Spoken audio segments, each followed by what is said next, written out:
The following podcast on the Your Own Pay podcast network will contain adult content. Listener discretion is advised. More information about this episode can be found at yourownpay.com. Yeah, I heard that little chime, so I assume that means it's recording now. It is recording now. Are we recording or are we streaming? We're recording. We're not streaming. Oh, okay. So where's that recording going to go? To your drive, you think? Yeah, that's what it says. Huh. Okay, so you poked around the admin settings. Yep. I did. Okay, I'm recording on my end. Since we'll have this recording, it'll be super easy to match them up to make things sound semi-good. Possibly. Yeah, yeah, good point. Slight little drift here, slight little drift there. All of a sudden, you're like a minute off, and you're like, where the hell did I mess up at? Yeah, I remember the first time that happened to me, and I didn't know anything about drift because I didn't know that was a thing. Yeah, sorry to interrupt, but it's time. Damashe and Michael, just talking tech. And I was like, what the fuck did I do? Right. And it kept happening. Like I would scratch, delete all the editing of the recording I had done and then just start over with the files again, and it would happen. And I was like, what the fuck am I doing? I don't know what I'm doing. And then you have Ripple, which plays a whole nother complexity if you don't check your Ripple state or you forget what your Ripple state was. That's a whole level. Although with Ripple, at least you can use Control Z or Command Z to undo what you did to redo what you need to do. Yeah. So this actually happened to me back in the days when I was using Amadeus Pro. Wait, is that what it's called? Amadeus? Yeah. Are you recording on your end? Yes, I am. Okay. Yes, I am. This is going to be like the pre-show. This is what's going to happen. Which, if you've listened to any of the episodes, I tend to just clip some of it in, and then we get into the episode, and it's always a surprise to the opposite one of us, what sticks in the show and what doesn't. I don't know. A lot of times you leave in what I would have left in. There's been a few times where you chopped it out or chopped out something that I would have left in. But yeah, I was using Amadeus Pro back at that time, and I had recorded audio using Audio Hijack, I think, on my side. I did not have the other person's audio, so they sent me their audio, and I did not understand what the hell was going on with this drift. So what's going on with the Samsung mic, and I guess maybe you had some general thoughts on microphones, just as microphones. So those who might remember, a couple of episodes ago, my recording setup is a Samsung Q2U microphone, which, side note, it is not Samsung. So if you have a problem with Samsung, you may not have a problem with this company. They are different companies. I had that conversation with someone. So the Samsung Q2U microphone, even though they sound very familiar, or very similar, is plugged into a typically is plugged into a USB-C dock, which then feeds my audio into the computer, and you can hear me and Reaper can hear me, and it's all good when it's all working right? Well, I did that job interview that I texted you about on what looked like a customized version of Hangouts. Very interesting. It was very accessible and kind of convenient. But she did the funny thing of, I can see you talking, but I can't hear you. So I'm like, oh no, there's a problem. So I quickly I unplugged the audio and I just used the onboard audio for the computer. It natively switched back over to that audio, which was fine. It was a job interview, wasn't recording anything. And I'm sure she's heard worse audio than that. I mean, I imagine. So then I recorded my Kellyco segment on Monday, which we'll talk about in a little bit on how that went. And I was listening back to it today because it finally made it back to my podcast content. I finally got back to Monday, and I'm like, man, that sounds weird. Like, it doesn't sound like my audio. And funny thing is I start making jokes about how it was the best sounding audio that I ever had because I was recording in the closet and this and that. And I'm listening to it, I'm like, it really doesn't sound that good. Apparently, there's either something going on with the USB-C dock, something going on with the USB cable, or something going on with the microphone itself.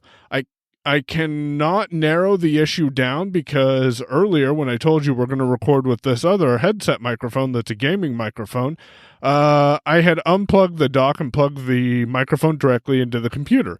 It still didn't work. It just wouldn't show up. So when you reboot it, I'm like, I'm going to try it one more time, just see what happens. And Windows goes, we are setting up your Samsung Q2U microphone. I'm like, oh, this is interesting. And now it's kind of working. So I'm not sure what the issue is. And I will say the MacBook Pro 2017 microphones, though it's not the Q2U, sound pretty good, actually. Couple of things I got questions about on that. First of all, why would a person have a problem with Samsung in general? Yeah. That's I'm not quite sure I get that one right there. But you said this is not Samsung, the phone / refrigerator / right company. This is a different Samsung that has the same sounding name. I'm assuming it's spelled differently. It is spelled differently, yeah. And I didn't know that until I was listening to a review of this microphone. Now, I could be incorrect, but I'm fairly certain that is accurate. So is this the UNG or the ONG? I don't know.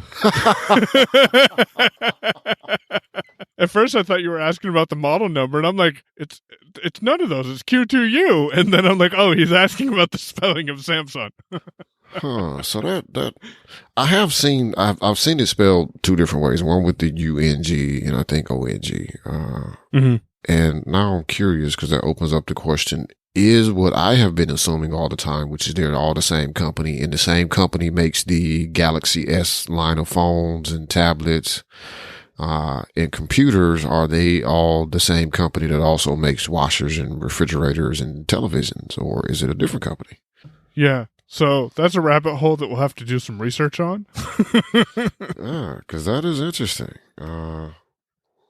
Which still takes me back to the question: why would you have a problem with Samsung? What the hell did they do to you? Oh, I can see I have an issue with Google, who makes Android, okay.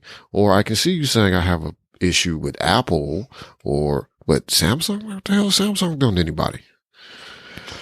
I know out of all of them, in my opinion, they're the most calm ones. Like So the Q2U. Okay, the Q2U. Yep.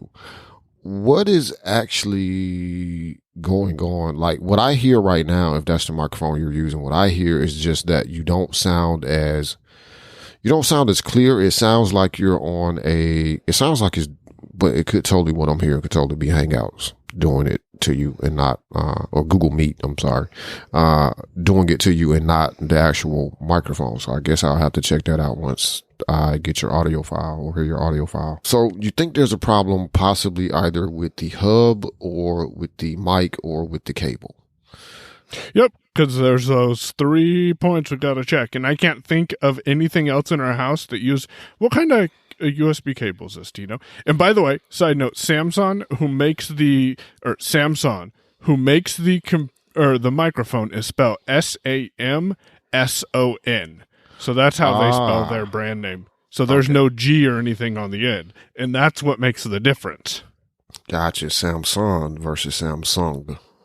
Yeah. Yeah. Okay. So, got it. And they still sound the same, right? If you're not explicitly trying to enunciate it very well, they still come out exactly the same. Yeah, I've actually thought that Samsung made that mic the entire time. So now I got to start I did too until someone mentioned it, and I'm like, oh, it's not the same. So who makes the TV that I'm thinking about buying? The one with the G. I think. So it is the phone company that makes the TV. So right. Where the hell did this? Anyway, China. Oh, could be. You asked me what kind of cable is it? So if it uses the same sort of cable as my microphone, it does. It is a mini USB to regular USB. Yep.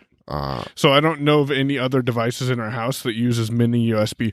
I know of micro USB or USB-C, but I can't think of anything that uses mini USB to try just swapping out the cable. And this is an Amazon Basics cable that I bought, I don't know, almost a year ago. So maybe it is about time for this cable to bite the dust, and I just need to go pick up a new one. But I might have Mallory pick up a new cable and see if it shows up. So when the dock is plugged, or I would try getting a mini USB to USB-C. Ooh, that's a good idea. So when the dock is plugged in, the microphone just doesn't show up. When I take the dock out of the scenario, sometimes the mic shows up, sometimes it doesn't. And every once in a while, I can have the dock plugged in, plug the microphone in, and it'll show up and work. Every once in a while. And I just noticed this earlier this week. So that's my microphone woes this week. I'm thinking that would mean it's probably the cable. Me too. Especially, so I experienced something similar with my old microphone, which was the Audio-Technica AT-R 2100, before I bought the AT 2005, which was actually the impetus for me to purchase the 2005 because the AT-R 2100 had stopped working. At that time, the AT 2005, I could get it cheaper than I could get a 2100 replacement. Side note, the Audio-Technica warranty on microphones is actually fairly decent. It cost me $15 to send that microphone in and get it repaired and sent back, which is not bad considering that is, I believe it is a lifetime warranty. But what happened with me is, and it wasn't my cable, I first assumed it was the cable, and then I thought it was Mac OS being weird, and I figured out it was actually the microphone. But what let me know that there was an actual problem outside of it sounding horrible was when I would plug it into the Mac, it stopped showing up as AT-R 2100 and start showing up as some generic USB device. If you're not seeing anything like that, then my assumption is that it could be the cable, or at least that's what I would start with. Yeah, that's what I'm going to start with. One, because it's the cheapest thing to replace. Two, getting a mini USB to USB-C would at least give you the ability to plug it directly into the computer and bypass the dock altogether. And all of your computers, as far as I know now, do have USB-C, so that doesn't create any issue. Also lets you plug it into your phone if you decide you want to do that for some reason. Yeah, without using an adapter. Yeah. So there's that. My other question was going to be, in between the time that we last recorded and when you started to notice issues, has there been any Windows updates that you have applied? I can't answer that question because I don't know for sure. It is very possible that there is, because there's been some security updates for Windows 10 that have dropped since we recorded, which, for those who don't know, we record on Thursdays. Might as well just put that in the calendar every Thursday or every other Thursday to record. So in the last 2 weeks, we have not, I haven't consciously noticed a Windows update, but that doesn't mean that one didn't happen. Yeah, because Windows 10 now wants to just update behind your back anyway and not tell you. But that's clever thinking, because it could be an update that's impacted the audio drivers for the microphone. Yeah, that could totally be a problem, because about a month or so ago, there was a Windows 10 update that you really kind of needed to apply because it had some security fixes, but it broke printing. It completely broke printing for a large number of people. So you couldn't print. You couldn't print over a USB printer because it was screwing with the drivers in some way. Even virtual printers, which typically are used to print the PDF or something like that, were broken. Wasn't broken for everybody, but it was broken. For enough people to make an impact. So, Damashe, I got some follow-up questions for you from last episode or the episode before. Does the Google Health app sync with Apple Health? It does. So this is a follow-up topic because we were discussing Google Fit. And I had the question where I was curious to know whether or not Google Fit would sync with Google Health, which thereby would allow you to have your health data kept in sync across two different platforms, iOS and Android. I think we were getting to the discussion about the watch in the phone, and yeah, that's what it was. So this question came from Michael's honest desire, I think, to have an Apple Watch and keep the iPhone 7 running so it can keep the Apple Watch running, but still uses Android phone. And the question was, does the health stuff sync? And it does. So you install Google Fit on iOS. I'm not going to say the only caveat. It's not really a caveat. The only thing you have to make sure is that you're signed into the same Google account and Fit on both devices. But when you install Google Fit on iOS, it gives you an opportunity at first launch to have Google Fit be able to pull data and add data, update data to your iOS health application. I would say that you probably can also do this after the fact if you choose to skip this initially. But I went ahead and did it as I was setting it up. So I gave Google Fit all of the health permissions that it asked for. Hit continue. I went through a few other prompts about setting goals. So what do you want your daily step goal to be in your heart health, minutes to be? They give you a couple of preset options. Again, you can update these later or make changes to them later. And once I got past all that, I could absolutely verify that it does work simply because it showed me my steps for that day up to that particular time and showed me the exercise minutes I had in and all of that stuff. So it does work. And of course, you go to your Android phone and open up Google Fit and you will see that same data. And because you give Google Fit the ability to write data into health as well as read data from health on iOS, if you were, say, exercising or anything with your Android phone in your pocket and you go back later on and pick up your iOS device, you should see that data reflected in the health app on iOS as well. So looks like it works, which is cool. I think it serves two purposes. One, if you're using multiple devices, you're able to keep all that data kind of in sync. But also, I guess it would also act as somewhat of a backup of your data if it's going over to Google. I have not tested this yet, but I would assume that an encrypted backup of your Google, of your Pixel or Android device, would also include your health data. Perfect. And for those who don't know with Android, if you're looking on your phone, and this is with stock Android, I need to make that clear with the Pixel, and you're like, I don't see this Fit thing they keep talking about. You do need to install Google Fit from the Play Store before it'll be available on your device. Once you install it, you can go through the setup process, connect it to a Google account, allow it permissions. Android 11 has some interesting permissions that I need to play with. For example, location. You can have access to your location while you're inside the Fit app, and then you have to go into settings if you want it to always have your location. But who opens the Fit app when they're doing a workout and wants to keep track of that? But it does count your steps. It does count your the amount of time the device moves and whatnot. So it's a very nice application. You do have to install it though if you don't have it installed.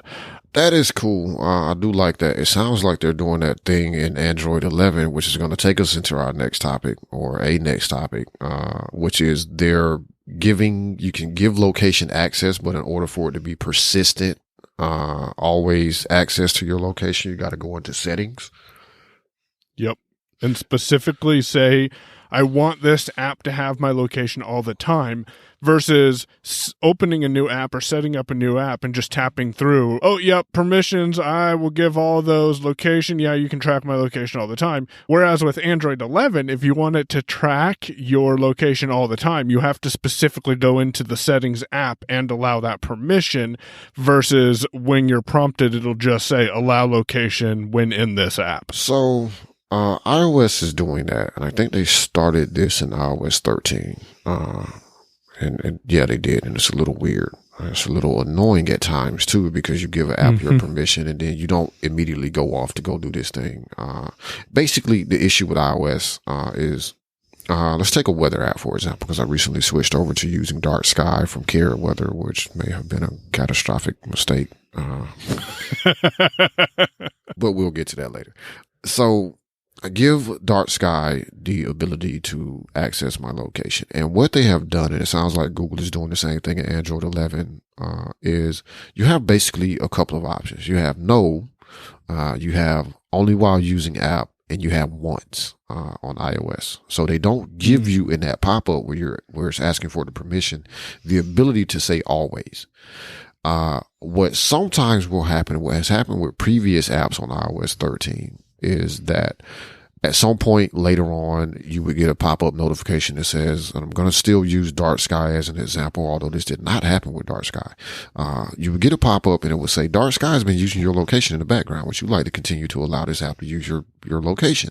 And then you get the same options. Now, what did not happen with Dark Sky, but did happen with, let's say Carrot Weather, for example, because it did actually happen with Carrot Weather, is with Carrot, at some point it popped up and said, Carrot has been using your location, blah, blah, blah. And one of the options was to always give it access. I did not get that with Dark Sky, which leads me to think that maybe Apple made some changes to that permission dialog later on in iOS 13. Because now, as you mentioned with Android 11, you have to go into settings and location and all of that and say, always give this app access to my location, which is slightly annoying. I think I can understand why both OS vendors have chosen to do it this way in a sense, especially during the first permission request, is so that people don't randomly, without thinking about it, just hit always. And then now some app that you didn't know or aren't aware of is constantly tracking your location in the background, and that's not what you want. I did like the original functionality of iOS 13, where when it popped up and said, hey, this app has been using your location, would you like to continue to give it location access? That it gave me an option in that pop-up dialog to say, yes, always give it permission and just leave me the hell alone. Or just once, or only when I'm using the app, or stop giving it location access or whatever. I like that because it meant I didn't have to go dig through settings. And the reason is, I don't think very many people are going to know that those are the steps they need to take to stop having their weather app or calendar app or whatever application constantly, at least once a week popping up and saying, hey, this app has been using your location in the background. It seems like it would eventually drive people a little nuts if they didn't know what the resolution to that issue was. But that is interesting that Android is tightening up those permissions. And I'm curious to hear, just on a side note, from anyone who is using a Samsung device. I do know that Samsung has their own health application. I wonder if Google Fit still also functions well there or not. And I don't think Samsung has a health app available for iOS. So, just curious how that works. But Mike, I want to ask you about the Android 11 beta and your adventures in the beta, because for those who don't know, Mike has, as a matter of fact, I think as recently as our last published recording, which was Tuesday of last week, or was it Tuesday of this week? I don't know. It was last week. Tuesday of last week, that Mike was not on the beta anymore. But Mike is now back on the beta again. And apparently Mike has bounced to the beta, went back to regular Android release, back to the beta, back to the Android release, back to the beta. Back to the beta. So how's that going? First, tell everybody listening that is probably curious what the hell is going on with Mike. Why have you went to beta and back as many times as you have? And then I want to hear kind of what the experience of doing that is like, because it's a little bit more difficult on iOS, I believe. So, yeah, we will talk about the beta and back to stable.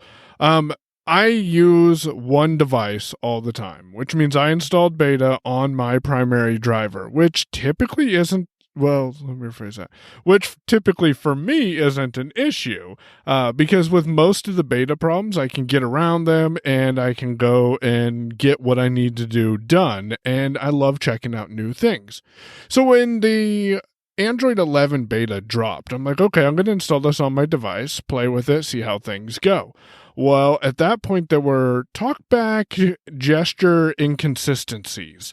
So I couldn't get the double tap gesture to work. And this is a beta thing. I have full confidence that Google will resolve this prior to the actual release of the software.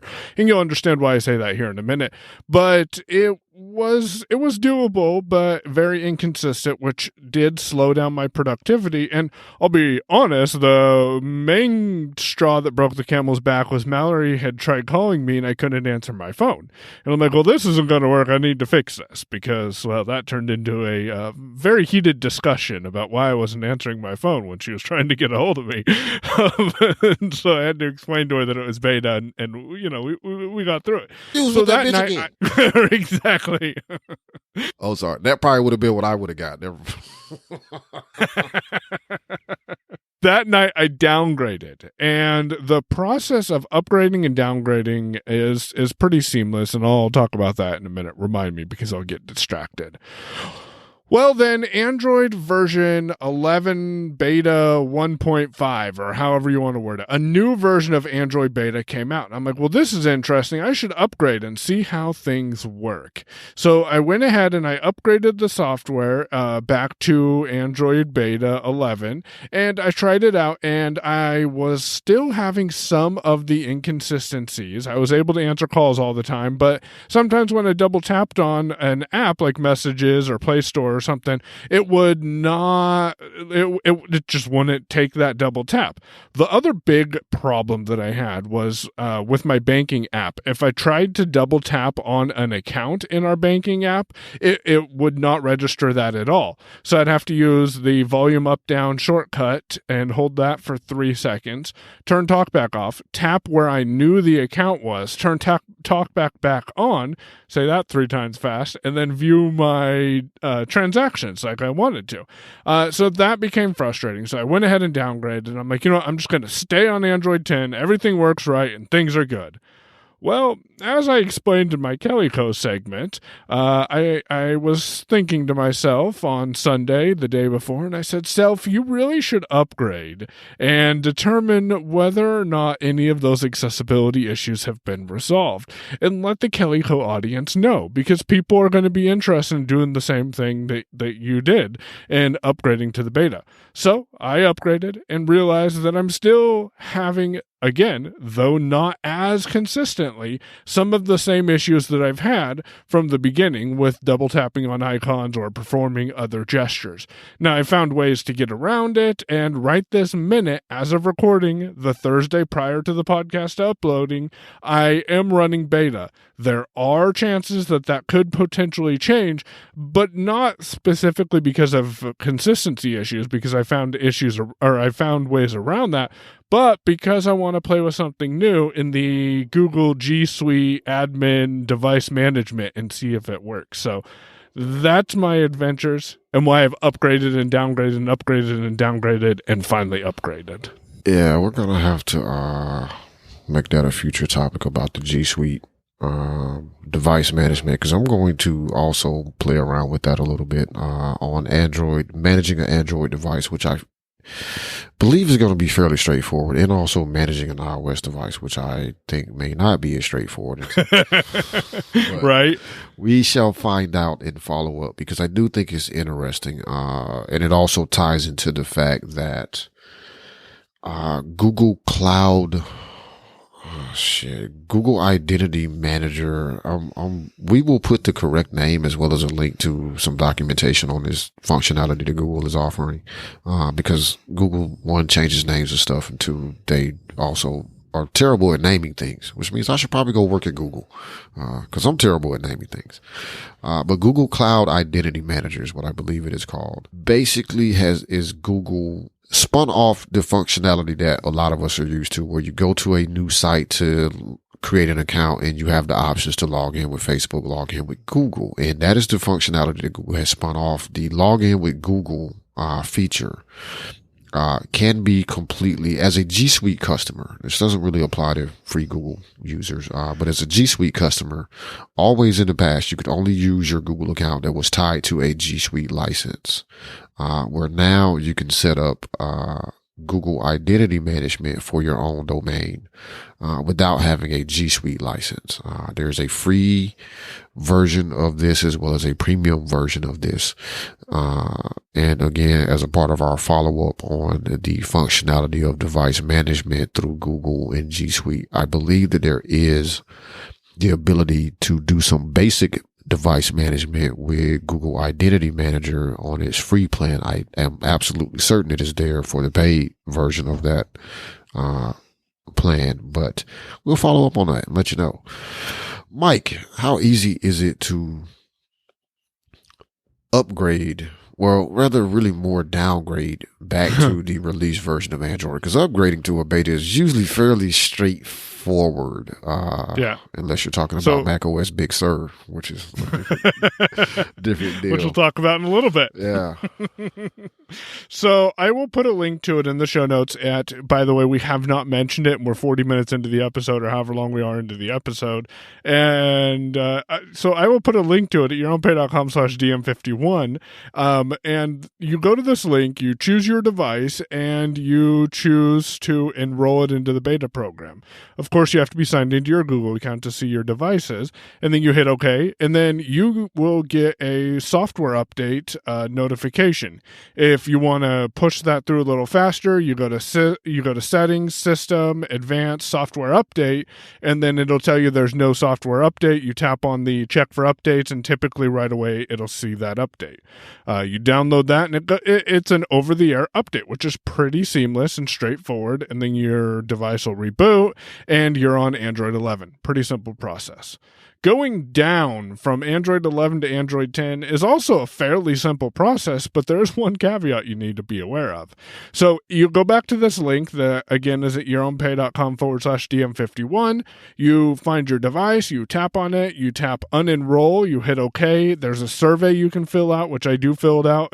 They've gotten a couple of results from me on that survey every time I've downgraded. And then you'll get a notification, your notification system tray, whatever you want to call that. And you tap on that. It'll say this is a over-the-air update to downgrade your device to Android version 10, I think it says. It might say the stable version of Android, which is interesting to see an upgrade to downgrade. But when you tap on that and you go through the process, it does warn you. It says this upgrade will erase your device and restore it to factory settings. So you will lose all content on your device. And in DM50, I mentioned SMS backup and restore. That has been a savior for me when it comes to getting my messages and call logs back. And then all the other apps I can just go reinstall, which hopefully we'll be able to streamline that process, because every once in a while I'll be like, oh man, I don't have the Wise app, or I don't have this app, and I'm in the middle. PayPal, that's the other one that happened to me the other day. I didn't have PayPal, so couldn't pay someone any money while I was standing in his driveway. And so that is a pretty simple process. Just know that when you downgrade your device, which is an OTA, over-the-air update, you will lose all the data on your device, and it's a fresh start to your experience with Android. So I've gone through the TalkBack tutorial a few different times, and then I figured out that I can just hit back to close the tutorial, so I don't have to go through it. And then I've set up a device multiple, I think 3 or 4 times in the last 3 weeks. So one question I have, and my thought on this may be correct, it may not be. What about restoring from a backup once you've downgraded? Or so would all if your backups be beta, so that means they wouldn't work? Right. And I don't typically use a backup. Maybe that's my bad, but my understanding is if you try to restore from a backup created in Android 11, it will not work in Android 10. If you try to restore from a backup, because sometimes it is advantageous to restore your phone to factory settings after you've upgraded to Android 11 to see if some of those quirks have been taken out, because it is an update. So, I mean, that could solve some of the issues. So my understanding is you can restore an Android 10 backup to an Android 11 device. But you haven't tried restoring an Android 10 backup to an Android. I haven't 10 tried once you restoring an downgrade. Android 11 to an Android 10 device. No, I don't think that will work. Yeah. But I'm assuming that your backup, I've never actually looked, which means I probably should look. I would assume that Google is keeping multiple backups. So let's say you're on Android 10, as my device is now. Go up to the beta and probably on the beta for maybe a week or two. And there's a few backups that are done on the beta, but I think I should still have backups available that are Android 10. So if I go back down to 10 and then now I'm starting over fresh, can I not restore one of my older Android 10 backups? I don't have an answer for you, and we'll have to play with that and follow up on it. So we'll add that to our follow-up category because every time I've just set it up as a new device. And I'm thinking like the big thing there would just be I just want the apps back. Like I don't want to go through and set up all the apps all over again. Is the more pain? That's the more painful thing about restoring a device is like, oh, I gotta install the apps that I was using and configure them again. So we'll have an answer of a way to possibly do that in 52, whether that be using G Suite or using the backup methodology, because I will play with that. Maybe I'll go back down to Android 10 and see if it works. We'll see. So Damashe, iOS public beta is available for people. Do you have any comments on that? Not really. Other than the fact that they're now available. At last glance, which was yesterday, I have not looked today. macOS Big Sur public beta was not available, and watchOS public beta was not available. So right now it's just iOS and iPadOS public betas that are out. I would assume the watch is coming at some point because they did announce that for the first time this year, watchOS 7 will have public beta.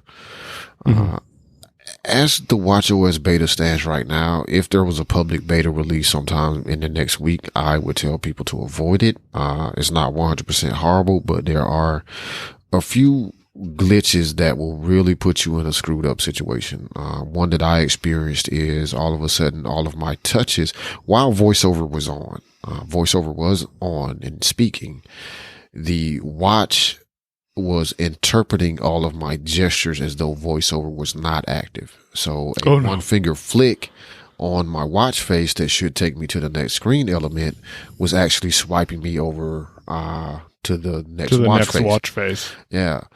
So, and I was unable to, and I assumed that the quick fix for this would be to reboot the device, right? So I tried to get to that interface, but unfortunately, again, it's only interpreting gestures as, though voiceover is not active, even though voiceover is active. I was finally able to, once Tia got back home, to have her turn off, I turned off voiceover and have her look at the shutdown screen and actually tap shutdown. I didn't want to risk attempting to toggle off voiceover and put my finger where I thought the button may have been to actually tell it to shut down, because also on that screen is emergency call. Right. Didn't want to accidentally call 911. I did that the first time I got my watch. So didn't want to go through that process, especially with voiceover not functioning, which means I can't hang up the phone. And I don't know if they can hang up on you. I don't think they can. Decided not to do that and just had a non-functioning watch. Rebooting did solve the problem. I have not seen it reoccur. Which that also reminds me that I do need to, while voiceover is properly functioning, explore that shutdown screen so I do know what area of the screen the actual shutdown button is, just in case. But yeah, I would say as it stands right now, kind of avoid the watchOS. There's a few other weird things, for voiceover users who are, also watch users. The taptic time does not currently work, or at least not for me, although I've spoken to someone else who is using, I think, a Series 4 or Series 5 watch, and it also is not working for them, which is distressing, to say the least, because I'm used to being able to just double tap the face of the watch and have it tap back the time to me, which is nice. That was my favorite feature of the watch. I gotta admit, man, it's one of my favorite features. It is extremely distressing not to have it work. Yeah. And a couple of other minor issues, such as tapping the watch face to wake the screen. Voiceover does not automatically speak. which is a change. I'm not going to say it's a good thing or a bad thing. It's just disconcerting when you tap the face and you're like, well, did it wake up or did it not wake up? I don't know. You got to touch the screen to actually get some sort of feedback. macOS Big Sur, for anybody with either a developer account at Apple or who, through whatever means, we're not questioning, we're not asking. I do actually have a developer account. But for anybody who doesn't, who also manages to find a way to gain access to betas, again, not questioning, no judgment, stay away from Big Sur unless you absolutely are aware of all of the potential issues. Since APFS, yes, that's correct, was introduced, and I think it was Sierra, for people, you were always able to, with APFS, just create a volume, APFS volume, and you could install a different OS into that volume, no problems. And that's how I have tested betas for the past couple of summers of Mac OS, very briefly, is to install it into a separate volume, because you no longer have to, as you did back in the HPFS days, I think that's right. Whatever the old Mac OS file system used to be. You would have to partition your disk if you were trying to use your internal drive or any drive at all. You would have to partition it, which means you had to have thought about this before installing Mac OS, that, oh yeah, I should create a partition just in case I want to run an alternative version of Mac OS or run Windows or Linux or anything. Or you would be in a situation where you needed to back up your Mac, wipe the drive, partition it, reinstall your version that you were using, and then have a partition to install a beta on. APFS did solve that problem until Big Sur. Do not, and I do mean this, this time I am passing judgment. If you hear me and you have not done this, and you were thinking about doing it as I want to just create an APFS volume and install Big Sur, don't do it. It is going to severely screw up your Catalina installation or your Mojave installation, as it may be. And it's because they made changes to APFS. So currently, I do think that there is a Catalina update that may or may not, I haven't looked at it yet. But currently, as it stands today, as far as I know, unless something has changed in the past 24 hours, Big Sur has made some changes to APFS volumes in the way that they're handled, which means there's an underlying change to the file system. Once you install Big Sur into just another APFS volume, you will no longer be able to receive updates for Catalina, because Catalina, the way the updates work in APFS is that you download the update, the OS creates a entirely new volume to install that update onto, and then it swaps it in. So when you do a reboot, it's actually swapping in the newly installed data volume, system volume, with the updated software in place of your old version, and then it deletes the old version. Well, because there are underlying changes to the to APFS and Big Sur, Catalina, as of today, no longer understands that new version. It's like, oh, I don't know what to do with that APFS volume, so I can't do anything, which means you don't get the update. So if you're thinking of doing this, wait until whatever Catalina update is coming out that could potentially solve this. Apple may decide it's not a thing they want to solve, because, you shouldn't be running betas or whatever the reasoning behind it could be. But as of right now, it will put you in a situation. Catalina will still work. I'm assuming the same thing applies to Mojave, that it will still work. But you just won't be able to run system updates anymore, because your current OS will not understand the new OS changes to the file system that come in Big Sur. So therefore, it cannot do what it normally does when you run a system update, which is create a volume, install the new OS, and then swap that in after you reboot. So be mindful of that. And it's very difficult to get yourself out of that situation if you get there. So if you really need to do it, install it on an external drive, or just wait and see if Apple decides to fix the problem. We appreciate the heads up, and so I'm just glad I'm lazy, dude, because I was like, well, I want to take a look at Big Sur. I'll just install it on an APFS volume. I was like, yeah, but it's beta 1. I don't really care that much. Like, I'm not. Yeah. Really, it's not even laziness that kept me from doing it. What kept me from doing it personally, because that would have been the path I would have taken, because that has worked so well since APFS became a thing. Like, I actually like it.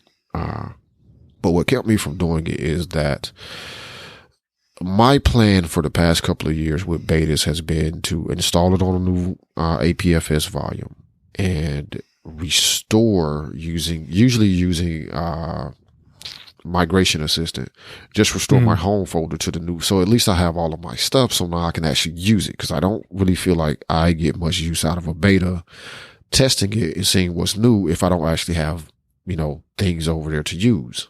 Right. What kept me from going up this year is the same thing that kept me off of Catalina for a very long time, which is I know that there's going to be stuff that's not going to work in the beta. So Homebrew, for example, is not currently working, or is not working functionally enough for me to use Homebrew in Big Sur. So that means I can't install a bunch of my command line tools and development tools for WordPress and all of that using Homebrew. So it's like, well, I can check email and I can browse the web and I can write documents and I might be able to record, but Audio Hijack is not certified to work over there yet. Loopback is not certified to work in Big Sur.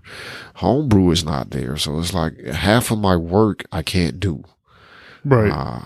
So that's what actually kept me from going ahead and installing it, because I was curious to see what the new changes would feel like from a voiceover user perspective. With some of the new changes, especially things with the notification center and the new widgets and all of that stuff, and how to drag things onto and out of your, what is that bar called? Your menu bar. Dock. Not a menu bar. Yeah, they're doing different things with the menu bar and Big Sur also. But that's actually what kept me away from it. It's like, well, shit, I got websites I need to migrate or work on or update or add features to. So none of that shit's going to work in Big Sur. So that means I'm going to have to boot back into Catalina. Yeah, I don't feel like dealing with that. So, Damashe, do you have any idea how to make Apple's visual voicemail on iOS transcribe your voicemails? Or is that based on the carrier? I believe that is based on the carrier. Okay, so I'll have to get a hold of Sprint and find out what T-Mobile, whatever they're being called this week, and find out what they are, like if we need to do anything or if they have to push a device update. Because Mallory just texted me and said, do you know how to get Sprint to read do you know how to get it to where I can read my voicemails? Because I have Umail, so I can read my voicemails on Umail if I don't go over my transcription limit, because I'm not paying them for it. And she wants to read her voicemails because she's at work. So visual voicemail, which is actually quite nice. It is. I've gotten spoiled with Umail, and and the only reason I'm using Umail versus visual voicemail on Android is because I'm on an MVNO for my line, and so, or an MVNO. I think I said NVNO. Anyways, mobile virtual network operator that runs off of AT&T, and one of the disadvantages to using this provider is they don't offer visual voicemail or transcribed visual voicemail at all. So I said, okay, you want to play that game? I'll switch it over to Umail. That does work. How does Umail say your name? Does it say it semi-properly? I don't think it says my name at all. Really? No, it just tells me Michael is currently unavailable. Please speak clearly weird. As your voicemail is being transcribed. So maybe I have you in my contacts, but maybe I didn't upload my contacts to Umail with you included in them. But I can go in there and set up a custom greeting. Maybe I should do that and be like, hey, Damashe, I'm not available right now. Leave me a message. And then only you would hear that, which is pretty cool too. I do like that feature. Yeah, that's one of the things I like about Google Voicemail too, is you can set up, it up for groups or for individuals. I forget exactly all of the steps, but that is a thing you can do too, because I used to have a custom voicemail set up for my grandmother when she would call, because my grandmother has never understood cell phone voicemail. So she would always talk to it like she was on an answering machine. Because she has an good old machine. answering machines. So when people call her and she didn't answer the phone, she could hear them, and then she decided, I should go answer it. She would go pick up the phone. Well, she thinks that's what works. That's how cell phone voicemail works too. So sometimes she would call me, and the first 2 minutes of this message would be, pick up. Are you there? If you dare, pick up. It's your grandma. So I made a custom greeting for her saying, hey, grandma, I'm not here. So just leave me a message and I will call you back as soon as I get it. I cannot hear you. Did that catch her off guard at all, or how did that go? No, I don't. She never asked about it, so I assume she just, assume. I don't know what she assumed. I'm not going to assume what she assumed. But she got the message. Yeah, but she stopped yelling at the phone as if I could hear her. So what's going on with apps? We should talk about a couple of apps that we're using. Apparently this is a new segment that we have where we talk about an app. So hey, this is a segment we tried to implement months ago, and then we never got around it. So I just started throwing them in Google Docs. So Mike has an app, and then I have an app. So Mike, tell me about this app. Is it Repeater Book? Yeah, Repeater Book. So those who don't know, on the 6th of July, I finally got my technician class amateur radio license. KJ7PAZ is my call sign. And I wanted to get familiar with local repeaters that were in our area that I could use my new handheld VX6R Yaesus radio with. And I went on to Google Play and I typed in a keyword, which was repeater, and up popped the well-known Repeater Book app, which from my understanding is fully accessible on iOS and it's fully accessible on Android. What this app will do is if you give it your location or allow it to access your location while in the app in Android 11, you can go through and see, okay, there's a repeater 5.4 miles away from me. Double tap on that repeater and it'll tell you what band it's on. It'll give you the output frequency that you need to listen to, the offset, and the input frequency that you need to set your radio to or make sure that your radio is automatically setting to. It'll also give you the PL code, which is the private line code, so you can be able to engage that repeater. And it gives you some other details, such as the actual location of the repeater and the call sign of it and who manages it. It's a very simple app. It is very targeted at a specific subset of people, so not everyone's going to need it, but if you're on Android and you're into the amateur radio hobby and you're curious if Repeater Book is accessible, I'm telling you it is fully accessible and all those details are readable. If you do want to get specific information, such as to spell out the call sign or to hear the frequency in a more convenient way, you can switch your granularity to read by lines and just go down line by line after you've double tapped on a specific repeater. So I will have a link to it in the show notes at yourownpay.com/DM51 for those who are curious about the app and want to pick it up. Damashe, what the hell is Krypton? Haha. It is the planet that Superman is from. So I may have mentioned this app before just in general discussion, but I have been recently playing with it again because I put it on my Pixel. It is a cross-platform app. One reason I picked this app is because it's cross-platform. So I think we should apply some rules to our app categories that, as much as possible, try to pick an app that is cross-platform. Because that seems to have kind of, in some ways, accidentally happened. And I think it makes it a little bit more unique.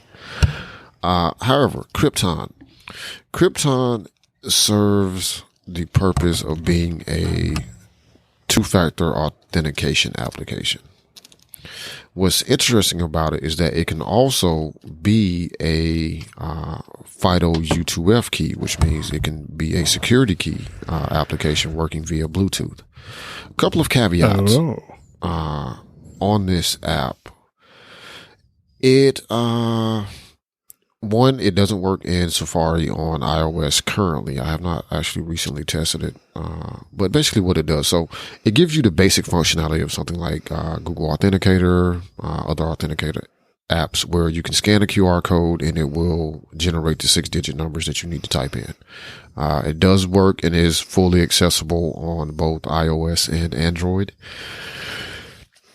And that within itself is good enough. Now, it does not sync, however. So if you have data on iOS, it is not going to sync to your Android device. I'll give you a couple of ideas on some workarounds to make that process a little easier, which is a downside to it, I think, is that it doesn't sync. Although, to be fair, syncing of my secure tokens across somebody else's cloud doesn't necessarily make me all that comfortable either. Unless it's one password. But the reason that I started using Krypton is because I was looking for a way to get into playing around with security keys. And so I found this app on iOS, called Krypton, and it's spelled with a K, so Krypton. And as I said, the main thing that captured my attention about it was its ability to be a hardware, security token. So when I first set up hardware tokens on my Google account, for example, I went to Google, went to my account, went to security, went to YouTube, two-factor, and selected security key and hit add security key. Here's where we really get into the caveats about this application. At first, it only worked in Chrome or Chromium-based browsers, so it would work in Chrome, Microsoft Edge, and Brave. And the reason is because you have to have an extension installed. They do now have a extension that works in the current version of Safari on Mac OS. Install the extension, and then you connect the Krypton app on your device to the computer using the extension. So basically now Mac OS, Google Chrome shows up as one of the places that I have authenticated against. Now, when you go to a website, so for me, it was going to my Google account and going to add security key.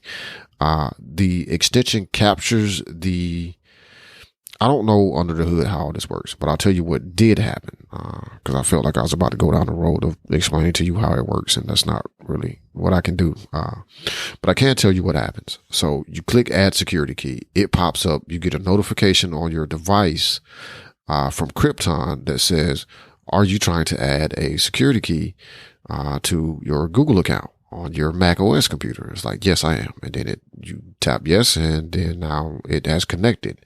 And what I can say about the extension application relationship. So the extension triggers the notification to pop up on your device that you're trying to log in or authenticate using Krypton for whatever account you happen to be logging into, Google, GitHub, Stripe, are all the places that I have added this Bluetooth hardware token, because it's basically what it's pretending to be as a Bluetooth hardware token. And it works fairly well. I stopped using it for a while, one, because I did actually pick up a physical security key, and two, there was that issue with it not working in Safari on the Mac. It also does not work on mobile. So if I'm trying to sign in to a service on iOS, it does not work. It did work for me in Chrome on Android, however, to pop up and allow me to authenticate. It does allow you to back up your token information, but you have to do a transfer from one device to another, which gets a little weird. I'll drop a link into the show notes at yourownpay.com/DM51 with some explanations on what your procedures or options are for kind of backing up things and transferring to a new device. But I did think it was an interesting application for anybody that is looking to maybe make their two-factor a little bit more secure, or wants to get a feel for how, things like the YubiKeys and other hardware tokens work, or hardware keys work, without actually having to go out and buy one.